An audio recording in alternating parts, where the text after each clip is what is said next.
여러분께서는 지금 경제학자 곽수종이 보는 새로운 시사, 곽수종의 뉴스 정면 승부와 함께하고 계십니다. 팩트 진검 승부 트루맨 4부 시작하겠습니다. 팩트체크 전문 미디어 뉴스톱의 김준일 팩트체커, 그리고 한겨레 21의 하영 기자 계속 함께하고 있습니다. 두 번째 이슈는 개헌 관련한 내용을 팩트체크 해볼까 싶습니다. 앞에 1부에서도 김경혁 더불어민주당 의원과 함께 개헌에 대해서 이야기했었는데요. 자, 보수 진영에서는 정부 여당 더불어민주당 쪽이 사회주의 개헌을 하려 한다라고 이렇게 이념적인 각을 내세우고 있고, 근데 왜 이런 자꾸 이데올로기적인 색깔을 헌법에다가 묻히는 겁니까? 근거가 있습니까? 어떻습니까? 일단 네. 그 유튜브나 SNS를 통해서 퍼지고 있는 네. 말하자면 괴담이라고 말씀드리기는 조금 뭐한데 근거가 박약한 수준의 유포되는 영상이나 문자를 중심으로 말씀을 드릴 수밖에 없는데요. 네. 예를 들면 뭐 이런 겁니다. 특히나 그 자유한국당을 중심으로 한 보수 진영에서 이야기를 하는 건데요. 자유민주주의라는 문구를 개헌 초안에서 삭제하려고 한다. 네. 라고 한다거나, 그러니까 예를 들면 문구를 아예 없애는 것은 아니고 자유롭고 평등한 민주주의 실현 또는 민주적 기본 질서 이렇게 바꾸는 건데요. 그렇게 한다거나 또는 예를 들면 그런 부분입니다. 그러니까 자유를 뺀다라는 거거든요.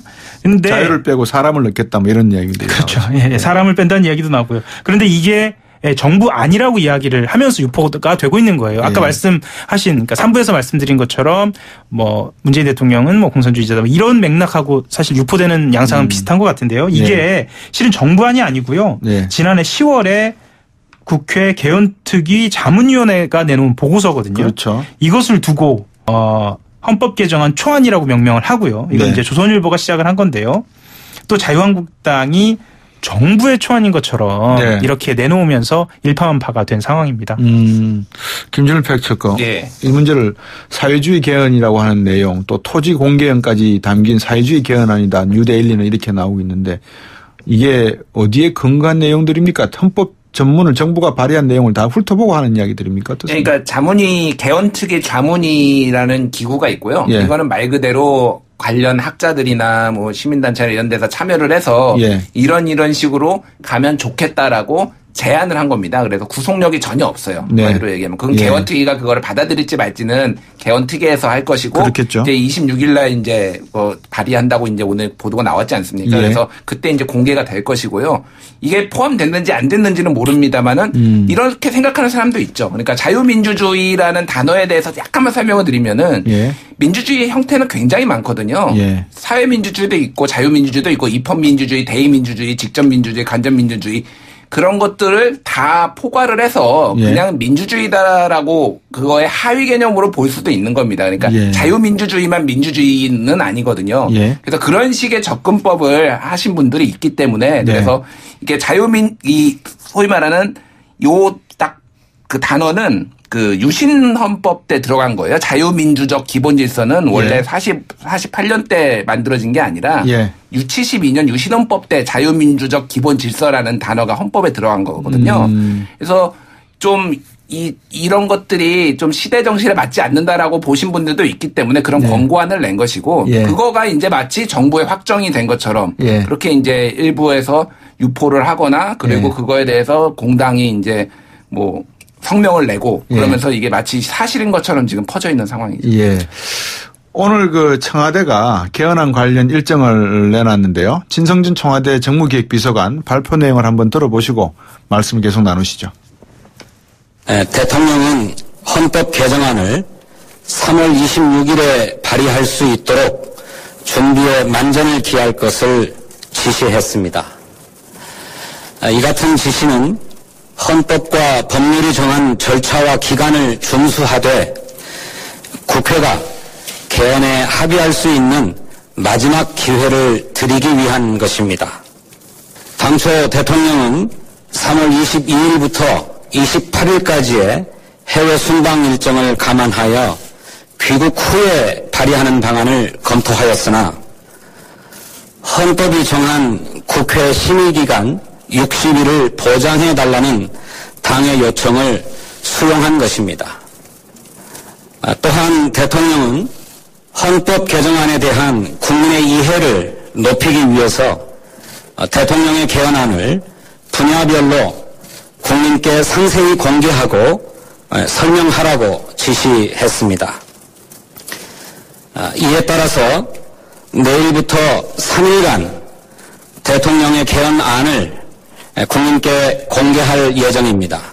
3월 20일에는 전문과 기본권에 관한 사항을 공개하고 3월 21일에는 지방 분권과 국민 주권에 관한 사항, 3월 22일에는 정부 형태 등 헌법기관의 권한과 관련된 사항을 공개할 것입니다.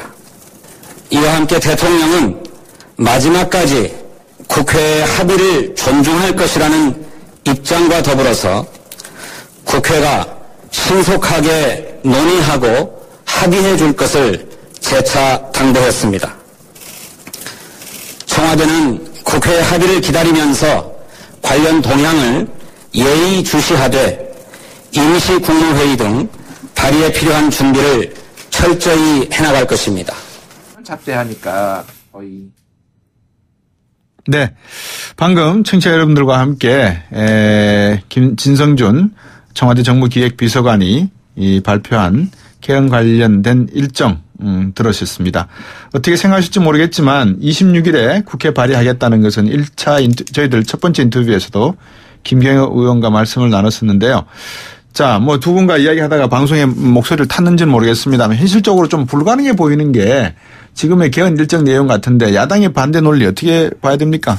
일단 자유한국당 같은 경우에는 지방선거용 정치 이벤트다라고 명확하게 규정을 짓고 있고요. 그렇군요. 전에도 말씀드린 대로 대통령의 일방통행. 예. 이것을 강조하고 있습니다. 불통이라는 거죠. 말하자면요. 그리고 사회주의 개헌이다. 이 얘기도 하고 있고요. 예.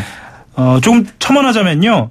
그 사회적 경제 노동권 강화 사형제 폐지 양심적 병영 거부도 넣자는 예. 아까 말씀드렸던 보고서 내용까지 언급하면서 사회주의라는 말을 하고 있거든요. 예. 물론 제가 말씀드린 몇 가지 사안이 과연 사회주의와 관련이 있느냐는 변론으로 하고요. 예. 일단 자유한국당 같은 경우에는 목소리를 최대한 키우고 있습니다. 예. 예, 이벤트라는 측면에서요. 예. 김준일 팩처가. 예, 일단 지금 뭐 하호영 기자가 잘 설명을 했고요. 네. 이제 대통령이 지금 이번에 직접 그 두 개 개헌안을 발의할 수 있는 거는 국회나 네. 대통령이거든요. 할 수 있는 거고 예. 개헌안을 통과시키는 거는 국회 제적위원회 3분의 2 이상이 그러니까 찬성을 해야만 통과하는 거니까 이제 그거 두 가지는 다른 겁니다. 발의는 둘 다 할 수 있고 네. 통과는 근데 이거를 의도적으로 혼동을 하거나 좀 그렇게 발언을 하시는 분들이 이를테면은 대통령의 개헌안 발의는 삼권분리 위반이다 이런 식으로 야당에서 유승민 대표가 직접 하신 말이거든요. 네. 그렇게 주장하시는 분도 있는데 이거는 완전히 잘못된 겁니다. 왜냐하면은 헌법에 적혀 있어요. 대통령도 개헌안을 발의할 수 있도록. 예. 다만 통과는 국회에서 하는 거니까. 근데 발의 자체를 마치 예. 위헌이다 이런 식으로 말씀하시는 거는 좀 굉장히 국민들을 호도하는 거고요. 네. 가능성으로 봤을 땐 높지는 않습니다. 왜냐하면은 특히 자유한국당이 바라는 그 형태나 정부 형태나 이런 것들이 좀 지금 정부 안하고는 많이 차이가 있기 때문에 의원 내각제나 의원 집정부제 같이 좀 권력을 분산하기를 국회에 그런 쪽을 원하고 있는데 대통령에서는 여론조사 결과 4년 연임제, 중임제가 가장 높다 그래서 현행 대통령제를 지금 고수하는 입장이기 때문에 그런 것들이 국회 합의가 이루어지지 않는 이상 굉장히 통과가 쉽지는 않을 것이다. 하지만 왜 그럼에도 불구하고 대통령이 개헌을 발의했느냐. 첫 번째는 공약에 적혀 있었습니다. 지방선거 때 하겠다라는 공약의 이행의 약속이고요. 네. 두 번째는 이번에 안 되더라도 지금 임기 초반이니까 아직 2년차, 3년차 남아있기 때문에 다시 개헌을 추진할 수 있는 동력이 있거든요. 왜냐하면은 이번에 무산이 되면은 누군가는 욕을 먹게 돼 있고 야당이 욕을 먹을 가능성이 더 높아요. 네. 그래서 어떤 그런 것들을 내다보고 이번에 개헌을 발의한 것이 아닌가 보여집니다. 예. 저희들이 이제 자유한국당 이야기를 많이 하는데 사실은 야당, 자유한국당을 비롯해서 바른미래당, 민주평화당, 정의당 모두가 다 현재는 더불어민주당과 청와대 안과 서로 다른 이야기들을 하고 있습니다. 그래서 이제 자유한국당만이 그렇다는 것은 아니니까 청취자 여러분들도 이해를 하시면 좋을 것 같고요. 자, 그러면 왜 청와대 또 더불어민주당과 야당이 서로 다른 생각들을 하고 있는지 한번 좀 고민을 해봐야 되겠는데 1년 전 시간을 한번 돌려보시죠. 조기 대선 한 50일 앞둔 시점. 그때 반문연대가 대선의 변수로 떠올랐었는데 모든 대선 후보가 6월 지방선거에 개헌 동시 투표하자. 아까 김준일 팩트체크가 이야기했지 않습니까? 그죠? 그런데 이제 지금 정치적 입장이 바뀌었기 때문에 자유한국당을 비롯해서 바른미래당, 민주평화당, 정의당 너무나 많은 정치적 변화가 있었잖아요. 당이 깨지고 또 합쳐지고 또 흩어졌다 서로 모이고 그런 과정이 있다 보니까 이게 과거에 생각했던 것과는 좀 정치적 세법이 달라진 것 같아요. 그죠? 예. 1년 전보다 조금 더 시계를 돌리면요. 예. 사실 개헌을 가장 먼저 최근에 이야기한 사람은 2016년 10월 24일 박근혜 전 대통령이었습니다. 그렇죠. 박근혜 전 대통령이 국회 연설에서 그랬죠. 그렇죠. 당시 떠올려 보시면 아시겠지만 박근혜 최순실 게이트라고 하는 우리가 게이트라고 명명하기 전에 여러 가지 의혹이 터지면서 본인 정치적 궁지에 몰리면서 카드로 꺼내던 게 개헌이었어요. 그 이전까지는 개헌을 이라는 이야기를 본인이 꺼내지 말도록 블랙홀이라고 하셨죠. 그렇죠. 이렇게 하다가 정치적 국면이 넘어오면서 또 자유한국당 당시에 이제 새누리당이죠. 새누리당이 이야기를 하기 시작했고요. 2017년 3월 지난해 보면 말씀하셨던 것처럼 반문연대가 결성이 됩니다. 반문연대가 결성이 되면서 심지어는 개헌의 당위를 야당 후보, 당신 여당 후보죠. 여당 후보를 포함해서 문재인 후보의 반대 진영에 있는 후보들이 이 당위를 역설하면서 문 후보만 개헌에 반대한다. 오히려 이렇게 이야기를 한 겁니다. 당시 상황을 돌이켜보면 한국당, 국민의당, 바른정당 3당이 4년 중인 분권형 대통령제 개헌 이렇게 얘기를 꺼내 들고 나온 겁니다. 그렇다고 한다면 지금 상황에서는 격세지감인 거죠. 그렇죠. 그 두 분이 보시기에 이제 문제는 결국 정부안이 나왔고 어쨌든 이거는 뭐 국회에서 본회의에서 표결을 해야 될 수밖에 없을 것 같은데 워낙 대통령의 뜻이 강하니까 그럼 이제 국회안이 나오면 대통령께서 물리겠다는 거 아니에요. 그죠? 국회 뜻에 따르겠다는 건데 국회가 합의안을 낼 수 있을까요? 시간적으로? 뭐 알 수 없죠. 사실은 알 수 없는데 솔직히 얘기하면 저는 이제 불가능하다고 봅니다. 여러 가지 이유가 있는데 그 정치적으로 봤을 때는 지방선거와 동시에 치러지고 있는데 이거를 무산 같이 그러니까 원하는 방향으로 되지 않을 경우에는 무산시키는 게 오히려 정치적으로 낫다라는 식의 이제 해법들이 각자 있을 거예요. 그런 것들 때문에 안 될 가능성이 높고요. 그 아까 얘기했지만은 이거 자체가 굉장히 정략적인 시각으로 바라보고 있기 때문에 이거가 좀 진지한 접근보다는 항상 그래왔습니다. 근데 이 개헌은 항상 30년 동안 한 7년 이후에 30년 동안 그래왔고요.